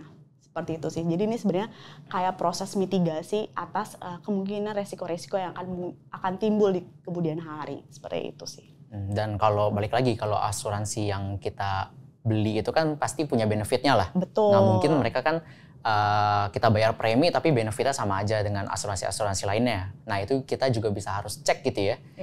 Benefitnya tuh apa aja sih. Dan itu mungkin yang balik lagi teman-teman ada mungkin yang merasa kalau misalnya mau berobat enak juga nih ke luar negeri gitu kan. Nah kalau asuransi itu kan beberapa ada yang bisa meng-cover hal tersebut. Jadi balik lagi disesuaikan dengan kondisi keuangan teman masing-masing juga. Betul. Karena asuransi kan juga kita perlu ukar uang ya. Jangan sampai asuransi juga mencekik. Benar. Jangan sampai hidup kita menderita gitu ya. Karena kita punya ego lah istilahnya. Untuk misalnya aku pengen punya asuransi yang sebesar-besarnya preminya gitu kan. Tapi kita harus sesuaikan lagi dengan kondisi keuangan masing-masing gitu. Nextnya, seberapa kita harus menunda kesenangan untuk mencapai mimpi? Karena ada yang bilang hidup juga perlu seimbang atau kesenangan. Menurut kakak-kakak bagaimana? Terima kasih. Kak Rere mungkin yang lebih panjang nih ya cerita hidupnya. Gimana Kak Rere? Bener, aku setuju sih. Jangan sampai kita fokus ngejar Jadi gimana sih? Mencapai mimpi kita, goals kita gitu, tapi kita lupa kesenangan. Jadi kita yang lebih tahu gitu secara finansial, apakah kondisi finansial kita udah sehat atau belum. Ketika memang ternyata, kalau aku nih versi aku ya, dana darurat aku sudah mencukupi nih. Kalau aku sih 3-12 kali, minimal 3 kali dari pengeluaran kamu itu sudah ada. Terus aset juga kamu sudah punya, investasi juga kamu sudah punya. Ya kenapa nggak kamu happy gitu loh? Kenapa nggak kamu pakai sebagian income kamu untuk kamu bisa jalan-jalan gitu? Dan yang pasti sih kalau aku tuh pernah baca sekaligus kayak ada salah satu kayak financial advisor gitu mengenai financial independent, apa sih? Financial freedom. Financial freedom. Betul. Financial freedom itu ada yang bagus lagi quotes ya. Jadi menurut beliau, financial freedom itu adalah ketika kita tidak menjadikan orang tua kita sebagai dana darurat atau anak kita nanti kelak sebagai dana pensiun kita dan teman kita ini sebagai pay later. Nah, jadi ketika kita sudah bisa ada di sana ya nggak ada salahnya sih untuk kita bisa happy atau senang-senang kayak traveling kayak Agus gitu. Nah, kalau aku juga setuju sih, karena balik lagi kita harus lihat kondisi keuangan ya. Betul. Jangan sampai dengan kita kesenangan ini ternyata berlebihan. Bener. Dalam artian kita kelewatan nih, yang tadinya kita cuma pengen abisin 30 juta di Swiss, 40 juta di Swiss, ternyata ujung-ujungnya habis 50 juta, 60 juta, atau mungkin lebih gitu ya. Nggak tahu tuh ngapain di Swiss ya kan, minum coklat terus tiap hari atau gimana, nggak tahu. Cuma ya balik lagi, kita harus ngelihat lagi ya, kalau misalnya emang kita punya uangnya dan kita emang udah plot untuk melakukan kegiatan tersebut, then why not gitu. Karena aku juga sendiri, balik lagi kayak tadi ya, gaji pertama aku beli jam. Itu karena emang aku dari dulu udah pengen dan aku mengalokasikan dana aku setiap bulannya gitu ya. Itu aku cicil Kak. Beli jam ini sebenarnya dicicil, tapi ke orang tua waktu itu. Jadi bunganya 0%. Cicilan 0%. Ya, jadi aku beli jam ini tuh waktu itu aku cicil dan memang ya menurutku dengan dicicil itu masih bisa gitu ya. Aku masih bisa beli dan nggak terlalu berat dan menurutku itu bukan jumlah yang besar dan aku bisa dapetin. Jadi balik lagi ke kondisi masing-masing, jangan sampai kesenangannya ini ternyata over dan ternyata malah meribetkan kita sendiri ke depannya gitu. Tapi kalau dibilang seberapa kita harus menunda, menurutku balik lagi sih. Kalau aku selalu berpegang teguh dengan yang smart tadi ya, tapi khususnya yang R, yang relevan. Sebenarnya emang kita pengen banget nggak sih untuk melakukan kesenangan tersebut? Kalau misalnya nggak pengen, kenapa harus? Ya kan, menurutku buat apa? Gitu. Jadi balik lagi ke teman-teman, relevan atau enggak dalam hidup teman-teman. Jangan sampai menurut orang lain seneng, ya kan? Tapi menurut teman-teman belum tentu. Then why not? Kenapa harus gitu ya? Why must gitu ya? Why must? Ini kurang lebih seperti itu teman-teman. Jadi kalau menurutku menunda itu boleh dilakukan gitu ya. Tapi ya kita juga harus berikanlah ruang kepada diri kita sendiri untuk kita self reward. Berapa banyak ya kalau menurutku pribadi, ini balik lagi orang-orang beda-beda. Kalau aku kan memang nggak terlalu banyak suka beli barang, jadi aku nggak terlalu banyak keluar buat itu sih. Self rewardnya nggak terlalu banyak sih. Buy barang ya? Buy barang ya kalau aku sih lebih ke makan biasanya. Jadi aku biasa emang udah plot 1 bulan sekali lah makan enak gitu, at least ya kan bareng keluarga. Nah itu aku udah plot tuh. Jadi budget wants-ku tuh udah masuk, termasuk untuk traktir keluarga. Nah itu menurutku kesenanganku dari sana. Jadi baik lagi kesenangan teman-teman tuh apa? Dan kalian harus make sure bahwa itu relevan dengan diri kalian. Gitu sih. Next ya. Menurut kakak, bijak gak ambil mimpi dengan hutang atau kredit? Atau lebih baik hindari hutang? Kreditnya kredit apa dulu nih? Kreditnya kredit apa dulu ya? Karena kalau misalnya kita bicara untuk sesuatu yang konsumtif, ya kan? Yang bisa habis, yang bisa lewat aja gitu. Dan dari sisi nilainya pun tidak ada nilainya.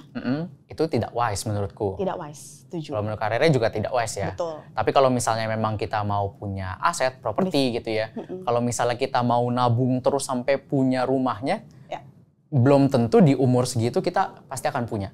Balik lagi, mimpi itu bisa menjadi leverage kita. Betul. Ya kan, untuk kita bisa punya aset, ya kan? Tapi harus kita jaga dengan baik.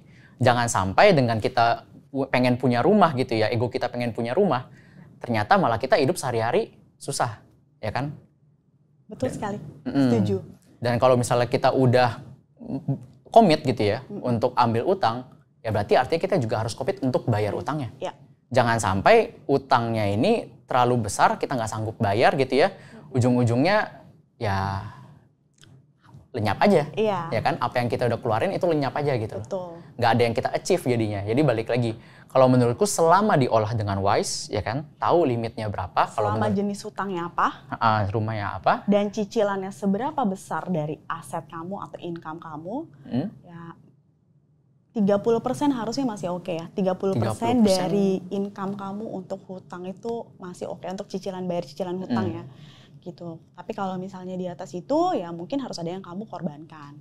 Seperti mungkin dari budget kamu untuk playing, apakah itu bisa kamu agak cut untuk kamu alihkan ke budget living gitu. Kayak tadi ya 50, 20, 30 bisa jadi 30-nya itu 30% habis tuh sama utang. Ya kan? Betul. Teman-teman juga harus sadar bahwa Ya dengan kalau aku ambil utang sampai 30% ini, berarti aku nggak ada senang-senang sama sekali nih. Setiap bulan aku harus ya cuma hidup aja gitu loh, makan. Bener. Ya bayar kosan, bayar listrik, bayar apa gitu segala macam itu udah semuanya di situ. Di situ. Kita nggak bisa lebih daripada itu ya kan. Kita udah harus siap dengan itu. Jadi keuangan itu yang tahu enak gak enaknya adalah teman-teman semua gitu ya. Kalau misalnya paling gampang lah Kak, kalau menurutku kalau misalnya kita masih bisa tidur dengan tenang, artinya kita on a good way. Menurutku ya, menurutku. Tapi kalau misalnya kita susah tidur, mikirin terus gitu ya. Besok bayar cicilan. Besok cicilan menurutku itu ya itu udah concerning sih. Menurutku seperti itu. Berikutnya, Kakak, bagaimana kalau mimpi kita banyak tapi penghasilannya kurang banget? Satu, kita adjust untuk goals-nya, ya kan? Goals-nya ini kita bisa adjust nggak? Kayak misalnya tadi ya, aku mau ke Swiss. Tapi ternyata itu nggak masuk budget gitu loh. Nggak bisa aku bisa ngumpulin segitu banyak, mencekik gitu ya kalau misalnya aku harus nabung segitu banyak tiap bulan. Maka otomatis ya aku harus adjust, ya kan? Aku cari alternatif lainnya gitu. Misalnya tadinya aku mau ke Swiss yang lihat pegunungan, ternyata pegunungan tersebut tuh juga ada. Misalnya di daerah New Zealand gitu ya. Atau mungkin, kayaknya setelah aku pikir-pikir lagi kayaknya nggak butuh-butuh banget deh mau ke Swiss gitu ya. Nggak apa-apa, ada duitnya, ya kan? Yang penting ada duitnya. Kalau misalnya aku mau pindah tempat lain juga masih bisa gitu ya. Jadi satu, kita bisa adjust untuk goals-nya. Tapi balik lagi teman-teman, goals-nya ini kan kita punya ambang gitu ya. Karena balik lagi, kalau misalnya kita bicara goals itu gratis, bisa seenaknya kita bikin, ya kita harus bikin goals-nya itu sebagaimana caranya kita bisa capai juga sebenarnya. Dan yang kedua, kalau misalnya kita udah adjust goals-nya tapi masih kurang, berarti juga ada satu cara, atau mungkin teman-teman nggak harus adjust goal-nya dulu gitu ya. Kalian mau langsung adjust dari satu sisinya lagi, yaitu pendapatan gitu loh. Bagaimana caranya kita bisa achieve gitu ya, dengan pendapatan kita yang mungkin harus kita tambah. Ya kan, baik itu mungkin misalnya mau tambah revenue streamnya gitu ya dari yang tadi kita kerja, kita tambah lagi, misalnya di tempat kerja kita ada ikut lomba gitu ya, bisa dapat duit ya, it's okay juga kan, toh juga sama-sama kita bisa menghasilkan uang tambahan gitu. Atau mungkin teman-teman kalau kita bisa bahas tentang investment gitu ya, kalau kita lihat tadi yang rencana aku mau ke Swiss itu sebenarnya kalau kita total itu sebenarnya perhitungannya nggak nyampe 40 juta, ya kan, artinya ada spare ya kan yang kita bisa sediakan dengan investing. Ya kan? Jadi penghasilannya kita itu misalnya cuma, kalau misal kita mau nabung doang gitu ya, itu kan berarti harus 1 juta lebih ke atas. Karena kan tadi 40 juta dibagi 36 bulan, sekitaran 39 bulan gitu kan sekitar 1 jutaan. Ya kan? Sedangkan kalau misal kita investment, ya kan dengan ekspektasinya return kita bisa naik, gitu, bisa menghasilkan return, otomatis teman-teman nggak harus invest sebanyak harus nabung sebanyak 40 juta. Mungkin kalau kayak tadi hitunganku, kalau aku hitung itu mungkin bisa sekitar 35 sampai 36 doang. Yang dimana itu juga good gitu ya. Kalau misalnya teman-teman mau investment ya berarti kalian bisa dapat spare kan. 3 juta, mungkin 4 juta dari 40 juta, which is also good gitu kan. Karena 3 juta, 4 juta ya money is money. Ya kan, ujung-ujungnya duit gitu kan. Duit itu penting kalau misalnya mau 3 juta itu kan bisa dapat banyak kan. Misalnya kita jalan-jalan mau ke hotel, ya kan kita bisa bayar hotel dan segala macam. Jadi menurutku salah satu caranya juga adalah dengan berinvestasi. Jadi either kita mau adjust goal-nya, ya kan, atau kita juga mau adjust dari pendapatannya, kita tambahkan gitu ya. Atau yang paling tengah-tengahnya lagi gitu ya, teman-teman juga bisa adjust untuk pengeluaran teman-teman semuanya. Ya kan, jadi dari yang alokasi tadi bisa disesuaikan tuh. Berapa banyak sih yang kita akan adjust untuk goals gitu ya, berapa banyak yang kita emang bisa kurangin dari wants untuk kita salurin ke goals-nya kita itu. Jadi kurang lebih seperti itu sih. Yang berikutnya, apakah menabung emas itu termasuk menabung atau investing? Jika iya, lebih cocok menabung emas dalam hal atau tujuan apa? Gimana Kak Rere? Kak Rere punya emas? Punya sih. Nah kalau Kak Rere sendiri, nabung emas atau pernah beli doang? Pernah beli. Dulu tujuannya apa? Ada emas. Sebenarnya emas itu untuk kayak untuk ituin inflasi sih sebenarnya. Aku juga ada mengambil emas. Emasnya ada 2 nih. Maksudnya emas perhiasan apa emas batang. Kalau aku sebenarnya banyaknya tuh nabungnya di emas batang. Emas batang. Benar, apalagi sekarang kan emas batang juga naik ya. Jadi sebenarnya untuk ini kan lebih ke diversifikasi. Jadi kan apakah menabung emas itu termasuk menabung atau investasi. Nah dalam berinvestasi pun sebenarnya kita harus melakukan diversifikasi. Jadi nggak ada salahnya juga kalau misalnya teman-teman semua mau menabung emas. Cuman mungkin kalau misalnya menabung dalam bentuk emas dan bentuknya emas batang, itu mungkin ada resiko lain nih. Pertama dari sisi penyimpanannya, teman-teman harus memastikan tuh nanti emasnya itu mau disimpan di mana. Kedua, itu kan bentuknya barang ya, jadi pada saat disimpan sudah bisa dipastikan bahwa tempat penyimpanannya itu udah cukup aman untuk teman-teman menampung itu. Karena beda nih kalau misalnya kita beli investasi melalui aplikasi, kayak contohnya investasi di MyBCA, itu kan udah digital ya Gus, jadi memang tidak perlu ada tempat penyimpanan. Jadi sebenarnya diversifikasi investasi itu oke banget.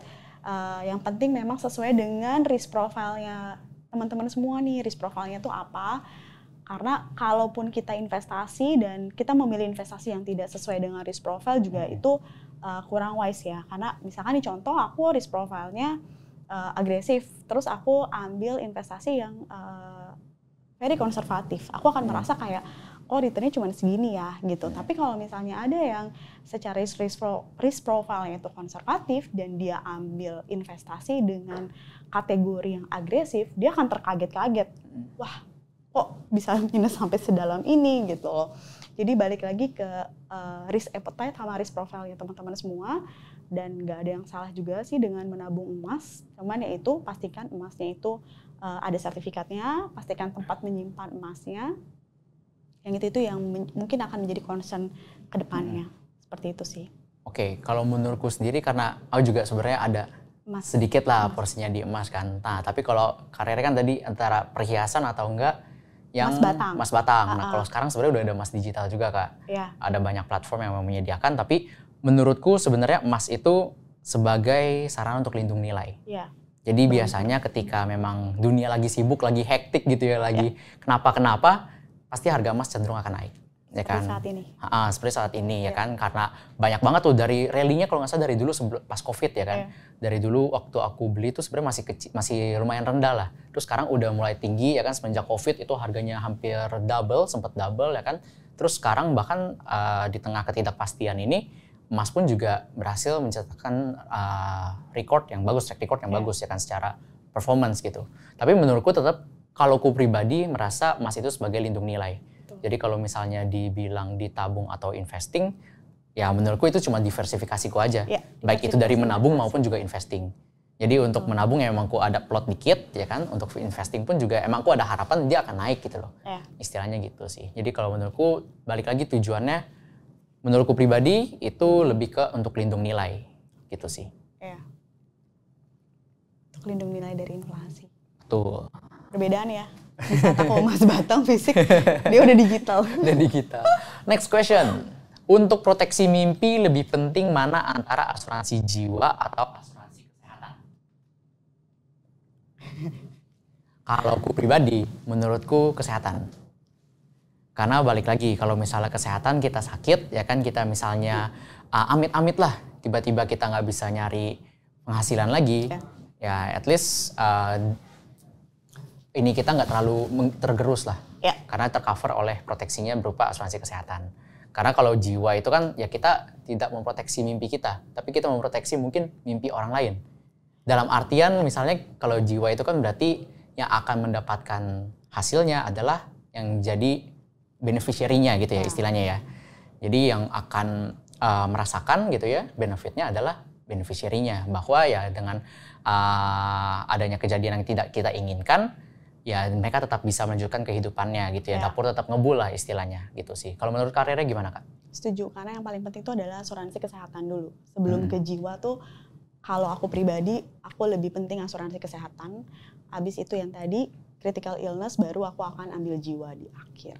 Nah mungkin seperti ini itu. Bedanya kalau udah punya tanggungan dan belum punya tanggungan kali ya kayak mimpinya anak-anak karirnya kan juga harus dipenuhi ya kan? Iya masih kecil kan, jadi kalau misalnya sampai kenapa-napa sama aku, at least, aduh amit-amit ya, cuman at least anak aku tuh kayak masih bisa sekolah lah, dan masih bisa hidup. Oke, sama-sama ya disiapin soft skill, hard skill, aset cari sendiri, nggak juga Kak? Betul sekali, neneknya sudah lesin dia banyak hal sejak dini. Menurun deh. Menurun ternyata. Oke, nextnya, lebih utamakan dana pensiun tambahan atau dana darurat? Aku sendiri dana darurat. Paling penting itu dana darurat. Menurutku sendiri juga dana darurat, karena dana darurat itu kan paling depan mata. Kalau misalnya kita kenapa-napa, kita harus punya uang lah istilahnya, ya kan? Jangan sampai teman kita jadi parameter tadi ya kan? Betul sekali. Atau mama kita, orang tua kita jadi dana darurat. Betul ya kan? sekali. Menurutku dana darurat itu tetap yang paling utama. Tapi balik lagi, dana darurat itu kan jangan kebanyakan dan jangan terlalu sedikit juga. Harus cukup. Kalau biasanya kan kita belajar untuk dana darurat itu sekitar 3-6 kali. Kalau misalnya kita masih single kayak aku gitu ya. Misalnya masih belum punya tanggungan. 3-6 itu dari pengeluaran ya? Dari pengeluaran ataupun pendapatan. Kalau mau lebih ekstrim lagi. Banyak banget. Ya kan? Jadi kita benar memprotek, kita menjaga-jaga agar pendapatan kita tuh nggak hilang gitu ya. Bukan nggak hilang, maksudnya bisa ada cadangannya lah ya. Nah, kalau menurutku dana darurat tetap yang lebih utama. Kalau dana pensiun tambahan, yaitu kalau misalnya emang dana darurat ini kan sebenarnya balik lagi ke berapa banyak yang kita keluarin. Kalau tadi kan berdasarkan pengeluaran. Kalau misalnya emang udah cukup, ya jangan kita taruh terlalu banyak. Karena uang kita jadinya nggak bekerja, nggak berkembang gitu kan. Menurutku gitu sih. Rere juga sama? Ya, biasanya aku naruh dana darurat itu di instrumen yang secara resiko itu rendah. Karena kan bentuknya kan namanya aja dana darurat. Jadi dana yang bisa kita ambil sewaktu-waktu jika memang ada keadaan yang mendesak atau urgent. Kalau dana pensiun, balik lagi nih Gus, di BCA ada lagi. Apa tuh? Kalau kita berpikir untuk ntar kita pensiun gimana, kita ada produk yang memang untuk dana pensiun kita ke depan. Namanya tuh retire plan. Itu oke sih untuk misalkan kita ada concern nih nanti pensiun kita mau kayak gimana cash flow-nya, kita ada namanya retire plan. Oh, oke. Biasanya ada semua ya. Udah kayak one solution. One stop solution banget ya, ada semua. Bahkan yang kayak pencatatan-pencatatan yang dulu aku lakuin manual itu Gus, sekarang di MyBCA udah ada dong. Jadi kayak misalkan di MyBCA itu kita bisa ketahuan nih, kita pakai dana kita di rekening itu kemana aja.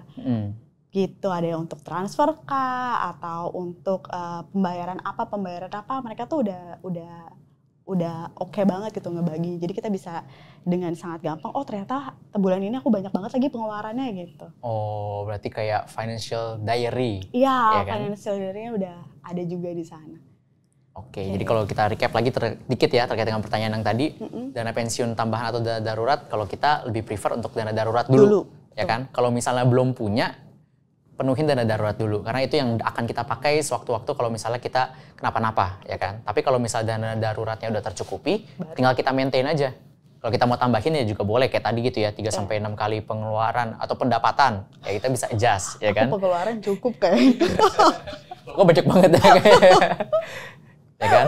Terus kalau misalnya yang dana pensiun ya itu kalau misalnya dana darurat terpenuhi, ya kita bisa langsung gunakan. Next-nya, untuk keuangan yang lebihnya masih agak terbatas, better mengutamakan investment atau proteksi. Terima kasih. Better yang mana tuh Kak? Kalau misalnya uang lebihnya baru dikit nih ya, better kita investment atau proteksi? Proteksinya apa dulu nih? Kesehatan. Kita anggap kesehatan kali ya. Kalau aku pribadi, tahap awal tuh adalah aku memprotek dulu sistemnya. Jadi aku akan memprotek dulu, setelah aku merasa dari sisi proteksinya itu udah cukup, baru aku akan memikirkan untuk growth dari sisi aset. Jadi protek, baru aku akan berpikir untuk growth. Dan untuk step selanjutnya, amin, tadi udah bahas-bahas dana pensiun adalah mengenai transfer legacy. Gimana caranya kita mentransfer aset kita ke anak-anak kita, seperti itu sih. Oke, itu aku juga setuju sih. Karena proteksi itu kan penting, jangan sampai ya kita udah cari duit susah-susah, ternyata duitnya hilang. Gitu kan, karena kita ada pengeluaran yang tidak terduga gitu kan, kejadian musibah gitu. Oke, next-nya, bagaimana urutan dari pembagian porsi untuk pos-pos biaya-biaya dari yang paling penting menurut kalian? Kalau menurutku yang paling penting adalah needs, ya kan? Yang paling penting yang kita kalau nggak bayar tuh kita kayaknya susah untuk hidup gitu loh. Itu paling nomor 1 gitu. Yang kedua adalah wants. Ya kan? Wants itu kita harus adjust sekecil-kecilnya. Bahkan kalau bisa, sebenarnya yang paling bagus adalah setelah needs itu adalah investment. Jangan wants dulu gitu ya.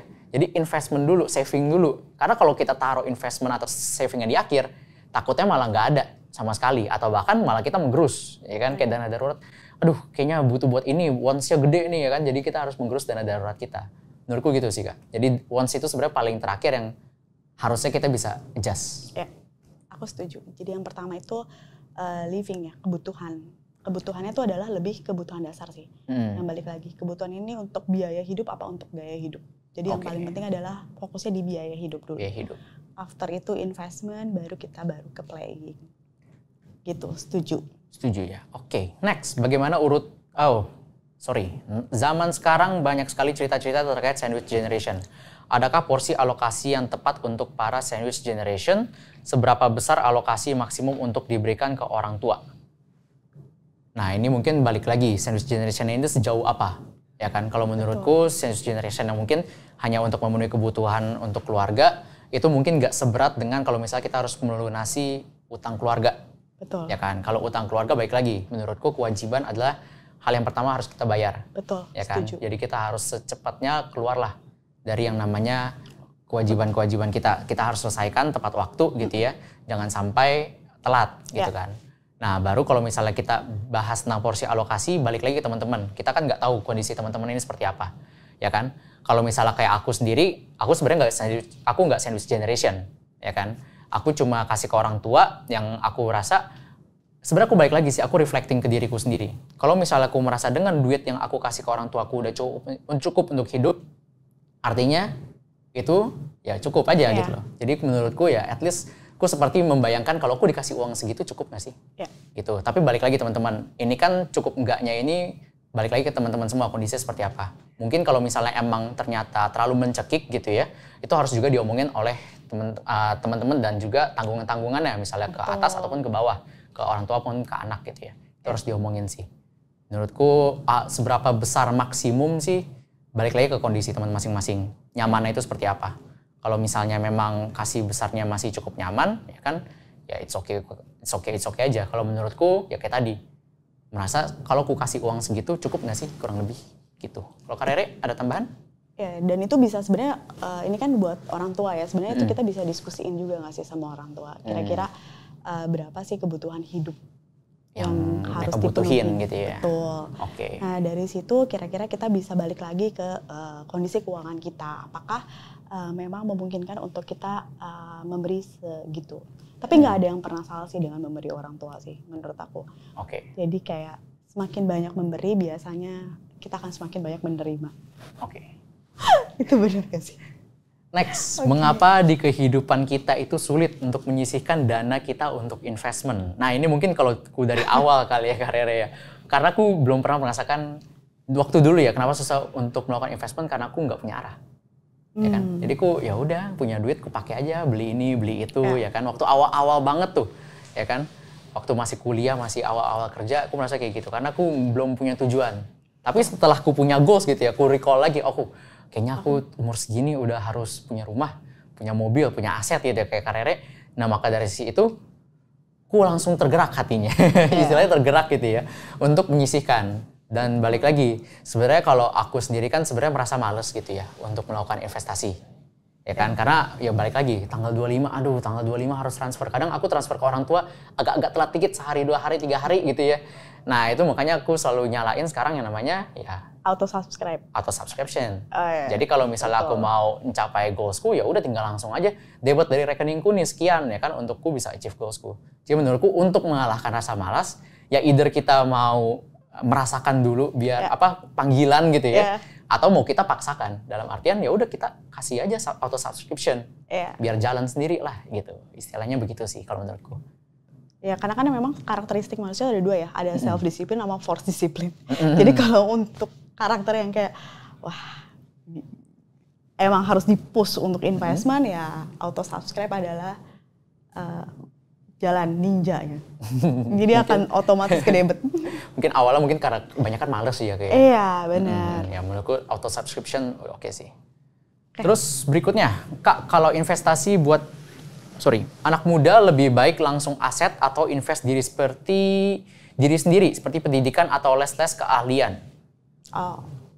Investment ke diri sendiri.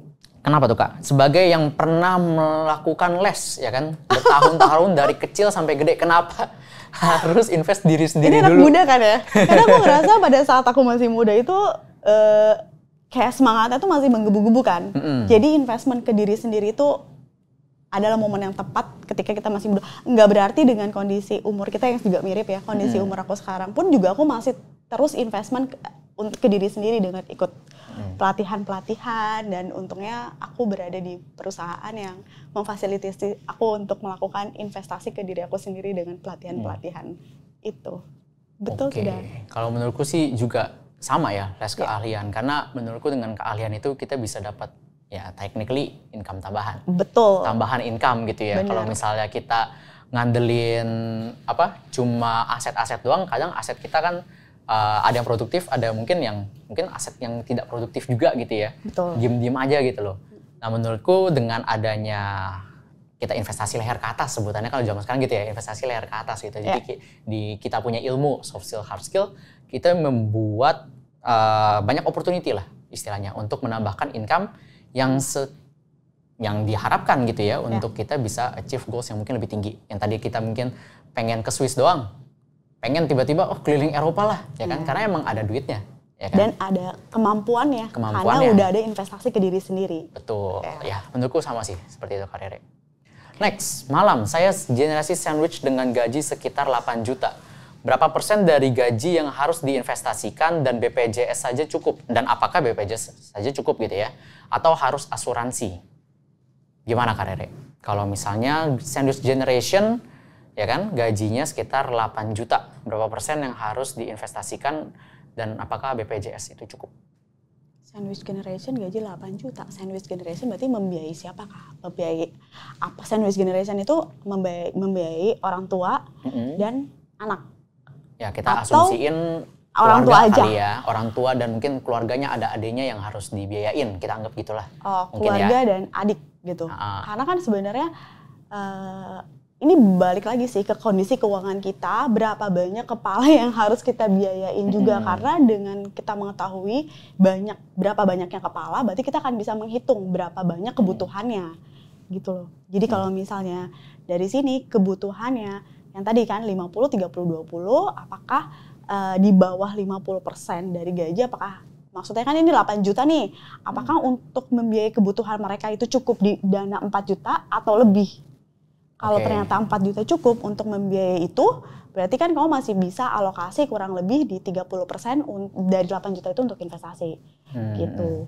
Tapi yang paling penting ketika kita ada di posisi sandwich generation, hindarilah hutang-hutang yang bersifat konsumtif. Karena gimana pun ketika kita sudah bisa berhutang yang sifatnya konsumtif, berarti kayak kita sudah hidup di level kemampuan kita sebenarnya, ya nggak sih?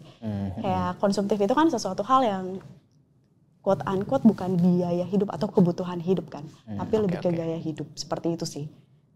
Kalau menurutku balik lagi ya, jangan sampai mencekik gitu ya. Kalau kita mau investasi jangan sampai mencekik. Jadi sesuaikan lagi dengan teman-teman. Yang penting sih kalau menurutku kalau emang belum ada duitnya gitu ya untuk invest dalam jumlah banyak, yang at least kita bangun habitnya dulu. Itu sih yang paling penting. Oke, next. Kalau misalnya secara prosentasi pun itu berat untuk investasi, nggak apa-apa. Kita mulai dari secara nominal dulu, betul kan? Yang penting keinginan untuk investasinya itu sudah ada dulu, sudah dibangun dulu, seperti itu. Oke. Next. Apa ada resikonya bila dana darurat ditempatkan di reksadana pasar uang? Kalau menurutku sendiri balik lagi, karena kan dana darurat ini kan dana yang emang kita butuhkan kalau misalnya terjadi apa-apa dan dalam waktu sesingkat-singkatnya gitu ya. Resikonya adalah balik lagi, apakah likuiditasnya itu bisa terpenuhi gitu ya. Kalau menurutku memang dana darurat better nggak semuanya atau kecil aja lah, porsinya kecil aja yang ditaruh di reksadana pasar uang atau reksadana apapun gitu ya. Reksadana pendapatan tetap juga mungkin masih bisa gitu ya. Tapi menurutku resikonya mungkin lebih ke arah likuiditas. Pastikan memang kalau teman-teman butuh untuk 3-6 bulan gitu ya, mungkin cuma setengah bulannya lah yang ditaruh di itu atau mungkin kurang gitu ya. Karena balik lagi likuiditas itu yang paling penting ketika ada terjadi sesuatu dengan kita. Next, cerita dong Kak, pernah hampir menyerah dengan mimpi gak? Apa yang selalu Kakak ingat ketika hampir menyerah pada mimpi? Dari Kak Rere mungkin, mimpinya yang sudah sedemikian banyak? Pernah hampir menyerah gak? Enggak sih.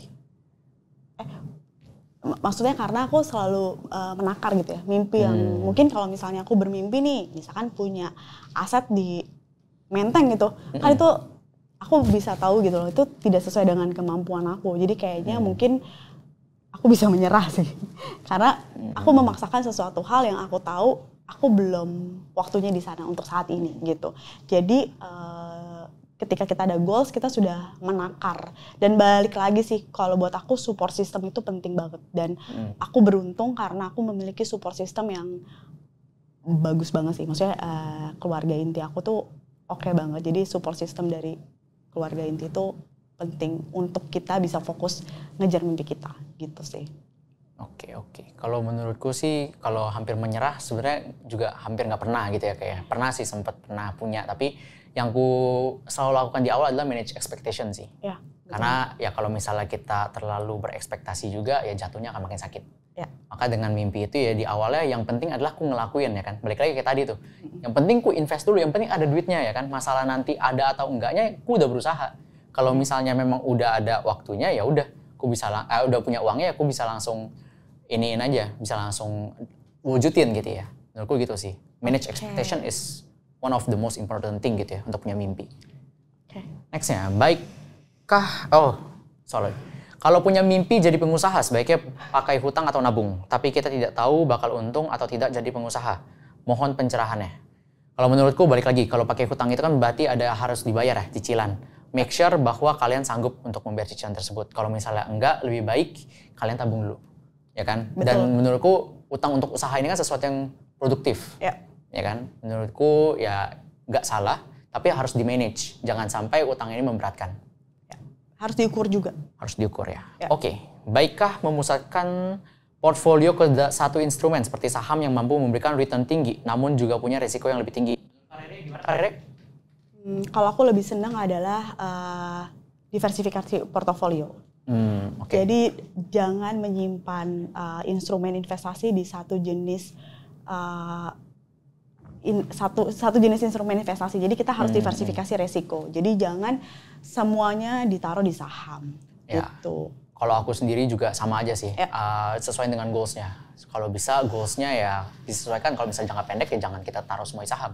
Ya. Takutnya malah jadi nggak bisa beli ke Swiss gitu kan. Baik lagi itu sih, sesuaikan dengan goals-nya. Kalau aku sendiri itu goal-based investing kalau aku. Jadi sesuaikan risk profile kita, risk appetite kita kemana, dan diversifikasi portofolio dari sisi investasi. Kak, kalau mau investasi jangka panjang, better saham atau langsung reksadana saham ya? Menurutku ini kembali lagi sih, seberapa teman-teman paham gitu ya, dan juga seberapa kalian punya waktu untuk pantengin pergerakan dari saham tersebut gitu. Betul. Ya. Kalau menurutku untuk orang yang susah gitu ya, untuk pantengin dan juga ilmunya mungkin merasa masih kurang cukup, better masuk reksadana dulu. Betul. Ya kan, jadi sambil belajar, sambil uangnya juga bergerak, bekerja. Karena kalau takutnya masuk saham, ya kan, ternyata nggak ngerti gitu loh. Atau kita lupa monitor, ternyata lagi turun, ya teman-teman mungkin justru jadinya nggak mau investasi ke depannya. Gitu sih. Oke, di Rere, as working mom, apakah porsi menyenangkan diri sendiri untuk menjaga kewarasan termasuk kebutuhan atau keinginan? Self-reward ini kebutuhan atau keinginan, Kak Rere? Silakan. Aku tuh mungkin beberapa yang tahu aku lagi ya. Self reward aku adalah cukup diem di kamar sendirian nonton Netflix. Udah self reward buat aku. Itu udah cukup bikin aku waras. Oke. Next. Last question ya. Coba kasih pesan-pesan dong Kak buat teman-teman yang takut bermimpi karena takut gagal. Kak Rere mungkin? Yang mimpinya dari jangan takut bermimpi, malah dengan kamu takut bermimpi malah kamu lebih beresiko untuk kehilangan potensi ke depannya, kehilangan kesempatan. Mimpi itu gratis. Kata-kata hari ini. Betul, mimpilah sebanyak-banyaknya. Yang penting kamu bisa mengukur kemampuan kamu seberapa besar dan review setiap saat. Apakah ini udah cukup, apa yang perlu diganti, apa yang perlu kita adjust, gitu ya. Betul. Contoh hal kecil ya yang aku review adalah ketika aku memiliki target untuk beli rumah, itu aku ada mereview kebutuhan. Mungkin aku udah jelasin tadi mungkin atau belum. Jadi kayak kebutuhan, dimana kan kebutuhan kayak transportasi itu Gus, itu kan salah satu kebutuhan ya sebenarnya. Jadi dulu aku sempat ke kantor itu pakai kendaraan pribadi Gus. Dan setelah aku review ternyata pengeluaran aku tuh lumayan cukup besar tuh ketika aku ke kantor menggunakan kendaraan pribadi daripada aku ke kantor pakai kendaraan umum.